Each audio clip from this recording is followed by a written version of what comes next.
Chicken আমি নেব না, নেব একটু বড়ার ঝোল। ঝোল নয়, টক টক আম দিয়ে,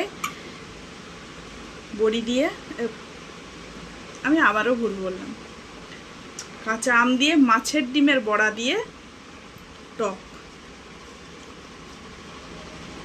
যা কাঁচা লঙ্কাটাকে নেব, আমটা নেব, শাক ভাজা আছে, চিকেনটা মেশাবে, আর এটা জাস্ট এরকম করে মাখবো, একটু কাঁচা লঙ্কা মাখবো, একটু বড়াটা নেব, তারপরে টুকুস করে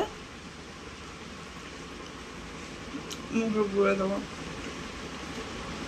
পুরো অমৃত গরমে, যে খাওনি খেয়ে একবার দেখো।